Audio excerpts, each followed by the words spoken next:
नमस्कार। आप सभी का हार्दिक स्वागत है हमारे YouTube चैनल भरत धामी में। आज हम कक्षा 7 का एक नया पाठ लेकर आए हैं जिसका नाम है एक छोटी चिड़िया।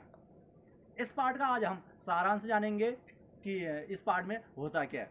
ठीक है बच्चों, तो आज हम पढ़ते हैं एक छोटी सी चिड़िया।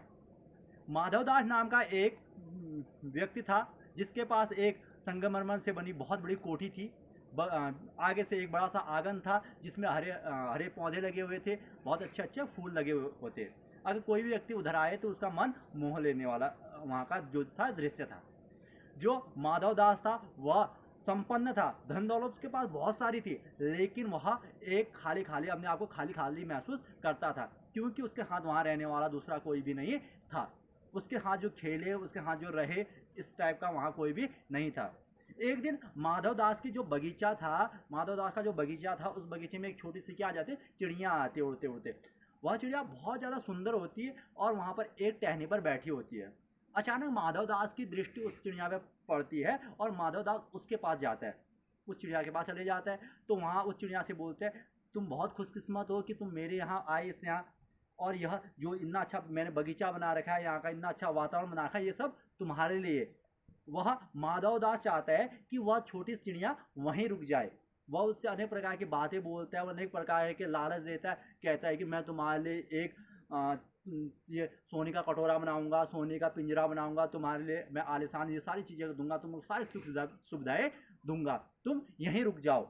लेकिन जो छोटी चिड़िया होती है वह नहीं मानती, वह कभी नहीं मानती कि मैं यहाँ रुकूं। वह हर बार यही बात बोलती है कि मुझे कहाँ जाना है, अपनी माँ के पास जाना है। मैं तब माधवदास बोलता है, क्या तुम मुझे नहीं जानते, मैं बहुत बड़ा सेठ हूँ, ये हूँ वो। तब छोटी चिड़िया बोलती है, मैं किसी को नहीं जानती, मैं केवल अपनी माँ को जानती हूँ। वह बोलती, मैं केवल अपनी माँ को जानती हूँ। क्योंकि जो छोटे बच्चे होते हैं उनको किसी भी प्रकार का लालच नहीं होता। यहाँ पर एक छोटे बच्चों के बारे में भी बात कर सकते हैं कि जो छोटे बच्चे होते हैं अबोध होते हैं, उनको केवल अपनी माँ के प्रेम के अलावा दूसरा कुछ दिखाई नहीं देता। अगर किसी को लालच भी दिया जाए तो नहीं, उनको क्या चाहिए, केवल माँ चाहिए होती है। ठीक उसी तरह जो छोटी चिड़िया होती है वह भी कहती है कि मैं अपनी माँ के अलावा दूसरी को किसी को नहीं जानती, मैं यहाँ नहीं रुक सकती, मुझे अपनी माँ के पास जाना है। ये सारी बातें छोटी चिड़िया बोलती है। तो माधव दास जो था वह बहुत प्रकार के प्रलोभन देता है, ये कहता है कि मैं तुमको सोने की में उसमें खिलाऊंगा, तुमको खीर दूंगा, तुम इससे अच्छी जगह कहीं पा ही नहीं सकते, ये सारी चीज़ें। ठीक, क्योंकि वह चिड़िया बहुत ज़्यादा सुंदर थी, बहुत अच्छी चिड़िया थी वह, तो इसीलिए जो माधवदास था उसको वहीं रखना चाहता था। ठीक, तो फिर जब दोनों के बीच में बहुत सारी बातें होने लगती है तो छोटी चिड़िया इनकार कर देती है, मैं यहाँ नहीं रुक सकती, मुझे तो माँ के पास जाना ही होगा। तब जो माधवदास था उसने एक घंटी टाइप की बजाता है और जो उसका घर से अंदर का नौकर था वह चुपके चुपके से चिड़िया के पीछे आता है और उसको पकड़ने की क्या करता है, कोशिश करता है।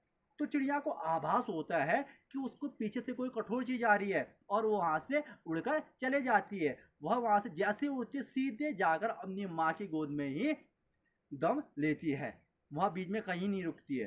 तो यहाँ पर एक चीज और कही जा सकती है कि जो हमको इंसान के लिए या किसी भी व्यक्ति के लिए, जानवर के लिए, किसी भी के लिए भी जो सबसे ज्यादा सुरक्षित जगह है वह होता है माँ का आंचल। ठीक, तभी तो जो छोटी चिड़िया थी वह किसके पास गई, माँ के पास। चाहे हमको बचपन में चोट लगती है या अभी चोट लगती है या कभी भी चोट लगती है तो एक बच्चा सबसे पहले किसके पास जाता है, अपनी माँ के पास। हम कभी गिर जाते हैं, कुछ हो जाता है, चोट लगती है, तो हमारे मुंह से क्या निकलता है, माँ ही तो निकलता है। तो माँ जो होती है वह दुनिया में सबसे ज़्यादा महत्वपूर्ण होती है किसी भी व्यक्ति के लिए। माँ का जैसा प्रेम दुनिया में कोई इंसान नहीं कर सकता, यहाँ पर इस कहानी में ये भी बता रखा है। दूसरी चीज़ ये कि इंसान अपने लालच के लिए आपको कोई भी प्रलोभन दे सकता है, कुछ भी लालच अपने फायदे के लिए। ठीक है, तो इन चीज़ों में कभी नहीं फंसना चाहिए। यही था आज का हमारा पाठ, एक छोटी चिड़िया। नमस्कार।